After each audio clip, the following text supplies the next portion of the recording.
Olmos shahar mahalliy byudjetining 2026 chorak daromad va xarajatlar ijrosi taklifida kiritilgan o'zgartirishlar hamda yil boshida shakllangan qo'shimcha manbalar ijrosi to'g'risidagi masala yuzasidan xulosasi. Demak, doimiy komissiya tomonidan Olmos shahar iqtisodiy va moliya bo'limining 2026 yil 8-maydagi 174 sonli xati hamda taqdim etilgan ilovalar o'rganib chiqildi. O'rganishlar natijasida 2026 yil birinchi chorak yakuni bo'yicha mahalliy byudjet daromad rejasi 24 milliard 600 million so'm etib belgilangan bo'lib, amalda 27 milliard 766 million so'm tushum ta'minlangan yoki prognoz 112% ga bajarilgan. Natijada rejaga nisbatan 2 milliard 966 million so'm ortiqcha tushum shakllangan. Daromad manbalari tahlili shuni ko'rsatadiki, jismoniy shaxslardan olinadigan daromad solig'i, mol mulk solig'i, yer solig'i, yuridik shaxslar mol mulk va yer soliqlari hamda qo'shilgan qiymat solig'i bo'yicha prognoz ko'rsatkichlari ortig'i bilan bajarilgan.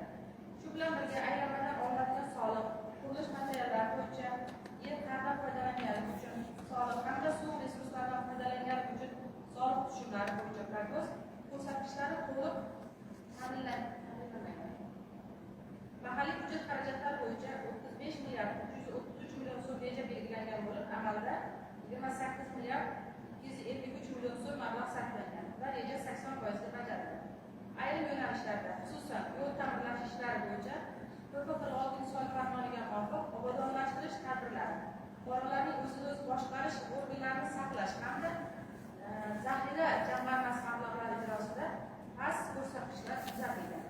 Shuningdek, 2026 yil birinchi chorak davomida byudjet tasdiqi doirasida bir qator xarajatlarga o'zgartirishlar kiritilgan bo'lib, mablag'lar tarmoqlar va byudjet tashkilotlari kesimida qaytida ko'rib taqsimlanib chiqilgan.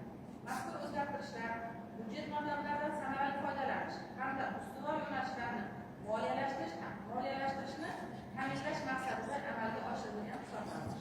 Yil boshiga shakllangan erkin qoldiq mablag'lari hisobidan jami 6,5 milliard so'm mablag' ajratilgan bo'lib, hisobot davrida 4 milliard 182 million so'm mablag' o'zlashtirilgan. Natijada 2 milliard 100 million so'm mablag' qoldig'i saqlanib qolingan. Yuqoridagilardan kelib chiqib, mahalliy byudjet tadbirkorlikni rivojlantirish, iqtisodiy islohotlar, qurilish va kommunal soha masalalari bo'yicha doimiy komissiyasi xalq deputatlari Olmos shahar kengashining 44-sessiyasida tasdiqlashni maqsadga muvofiq deb hisoblaydi. Komissiya xulosasiga asosan sessiya qarorlar tasdiqlashi deputatlarga tasdiqlashni so'raymiz.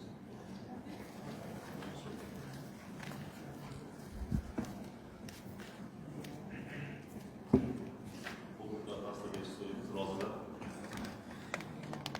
Qarshilar. Betaraflar yo'q. Qarorlar tasdiqlandi.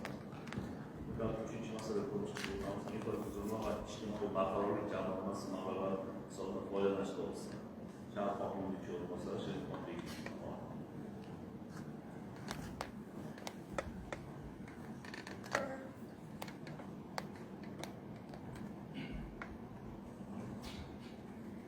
deputatlarga navbatdagi masalani savol bersam, infratuzilma va ijtimoiy barqarorlik jamg'armasi mablag'lari hisobidan foydalanish to'g'risida davlat rahbarining 2026 yil tasdiqlangan 196 sonli qaroriga asosan, ya'ni shu muborak qurban hayiti munosabatini aholini davlat tomonidan qo'llab-quvvatlash va mehr-saxovat bilan samarali tashkil to'g'risida qarorga asosan 141 oilalarga 100 xil turdagi mahsulotlar yetkazib berilgan mol xarajatlarni qoplash maqsadida 222 million 892 ming so'm mablag' ajratish birinchi masalasi.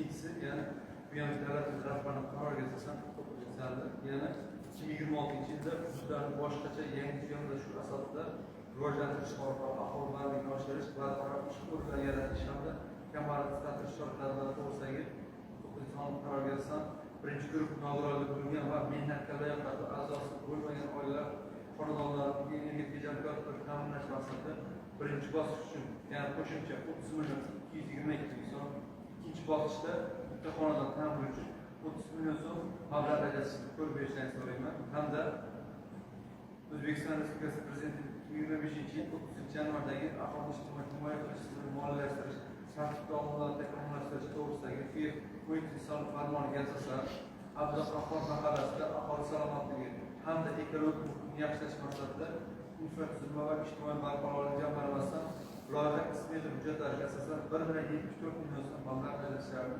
ko'rib tafsil berishlarini so'radi. Rahmat, tashqi sog'liq uchun. Sog'liq bor. Sizni sog'liqmas taklif qilmay nazardan berilgan. Ikkinchi Ahmad Yasayev mahallasida bo'ldi. Ahmad Yasayevda aynan o'sha vaqt tomonidan tinglagan qayt munosabatlar beriladigan sog'liq salomlar yordam pullarini yetib olganligi ma'qulligi yetib olganligi bo'lsa shu yer insonlar yo'q ekan qo'shimcha mablag' sifatida ishtirok etish kerak edi, hozir ishtirok etmayapti. E'tibor sifatida Ahmad Yasayevga berilgan ko'p versiyada savolimiz bo'lgan paytimizda mahallada yettiligi chaqirtirilgan paytda faqatgina oldimizda yoshlar masalalari bo'yicha xodim bor, lekin boshqa xodimlar kelmadi. Ijtimoiy inson markazida shu xodimni chaqirtirgan paytda aytgandek loyihasi haqida bo'lgan bosarda hozir bir oy, 2 oylar cho'zilishi masalalari balki 7 kun ishlamayotgan, 7-likda hech qanday ma'lumot yo'q, kimga berilganligi to'g'risida qo'llachi yoki ma'lumot mahalla raisi yo'q. Buni vakantlik xotin qizlar yoshlar masalalari bo'yicha yoki kerak bo'lgan bo'lsa o'sha ichki ishlar inspektoridan xabar bosib bo'lgan. O'zi olib borganman deyapti, lekin kimga olib borgan, qanaqa olib borgan, bu qo'llachi ishlatish. Bu bittagina bu mahallani o'zimiz uchun o'yinganmiz, ichib kelgan narsa, lekin bu yerda hukumat prezidentimiz alohida mablag' ajratilishi, egasiga yetib olishi bo'yicha jiddiy nazorat olib olishni so'rab qolaman. Rahmat. Chunki hozir ijtimoiy xodim bo'lgan o'sha mahallada ijtimoiy xodim olib borganman deyaptilar, lekin shunaqa hujjat vaksiyasi yo'q. Lekin ishtirokchilar bilan mahalla yetkazib bilan birgalikda olib berish kerak bo'lgan. Shu mahalla raisi 541 oilani mahalladagi ijtimoiy xodim shakllantirib bergandan keyin undan inobat olgandan keyin nimaga beradi? Vaziyat yetkazmagan masala bo'ladigan bo'lsa, albatta mas'ul alohida nazorat qilib inspeksiyasini ko'rib ketgan. Ijtimoiy agentligi inson markaziga biz takliflarimiz berdik. O'sha xodim yuzasidan aniqlik kirityapti. Biz ham o'zimizga deputat sifatida, okrug deputat sifatida tavsiyaga qarab berdik. Biz masalalar bo'yicha yettilikda olgan muhokama bo'ldi. Chunki yettilik umuman bilgan, kimga berilgan, qachon berilgan degan boshqa komissiya inspektori kelganda ham javob berolmadi. Shu bo'yicha talab qo'ydik. Shu bir hafta ichida o'rtacha joyga chiqib, xotin qizlar ham yoshlar o'rganishmasi haqida e'tiborga bir taniga bizga kerak bo'lsa keyin nimaga qo'ydiramiz ustoz qo'ydiradigan albom bilan himoya qilib bir xonadon ko'rsatsin. Haqiqatdan qiynalganga bordim aytganingizdek bu yerda prezident shuncha katta nima qilyapmiz, bu yerda kimlardir aralash egasiga deb bo'lmasa yaxshi emasmi? Joyga chiqib o'rgangan holda kimga berildi, faqat egasi berilgan ro'yxat bormi, albom bormi, kim bilan berildi, aynan yoki qo'shimcha orqali berib olindi. Chunki bu narsa shunday berish kerak, prezidentimiz nomidan alohida asobi qilib tantanali ravishda berish kerak edi. To'g'ri, balki javob reklama qilish kerak emas, lekin yoki yettilik birgalikda mahalla raisi bilan hamkorlikda berish kerak, prezident ham so'zini yetkazib berish kerak. Hozir ikkita aytilayotgan narsa o'sha bitta joydan vaqt bilan o'sha Shermuhammad aka bitta bunaqa bo'ldida, biz o'sha mahalla yettiligini o'rganishga borganimizda o'zaro mahalla yettiligini o'zaro hamjihatligi yo'q bilinib qoldida. O'sha masala bo'yicha kimlarga berildi, nechta oilaga berildi deganimizda nima xotin qizlar bordi, yoshlar bor. Bizning xabarimiz yo'q dedi. Ana o'shandan keyin biz hayron qoldik. Chaqiring o'sha nima mas'ul shaxsni kim olib bergan bo'lsa, ijtimoiy xodimni chaqiring desak, u kishi vali ishida bo'lgan ekanlar. Inspektordan so'rasak, u ham xabar yo'q. Bular o'zaro yettiliklar orasida o'zaro hamjihatlik yo'qda. Bunda xabardorchilik balkim olib borib berilgandir, lekin o'sha yettilik bilish kerak edi. Chunki maqsad oldi qachondan beri 23 million so'm bu yoq mahsulotga yetkazib bergan, bular endi olib bermagan. Ha, elektrikdan suhbatlashganimizda kimga berilgan ro'yxatni ham aniq tasdiqlay olmayapti. Aynan nima uchun shuncha mahallada aytaylik 5,5 mingtadan oshiq xonadon bo'lsa, o'sha aynan nima uchun tanlandi degan savolga javob bera oladi. Kim tanlanganini bilmayman. Bu masala uchun. Demak, boshqa mahallalarda o'rganishimiz kerak ekan. Hammasi o'rganishimiz bo'lsa, Shunday. Mana siz o'zingizga borib musobaqalarga bo'lsam, ustoz norozi bo'lib keldi. Ha, kecha. Misolda endi bu yoqqa masalan siz borishingiz kerak emas, men borishim kerak emas yoki hukumatni kengash konferensiya borish kerak emas. O'zini nima qilib bu yoqdagi uyga kiradigan eshikni tozalamaydigan mahallaga bo'lmaydigan bo'lsa qayerda chiqsa bo'ladi. O'ziga insof bersa lekin yaxshi emas. Aytgandan keyin joyida Umuman, bu maqsad boshqa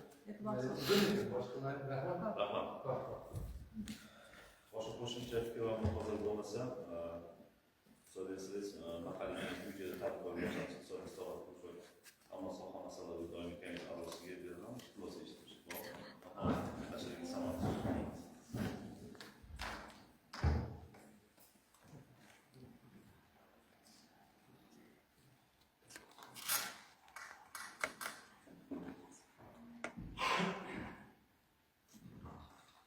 Assalomu alaykum hurmatli deputatlar.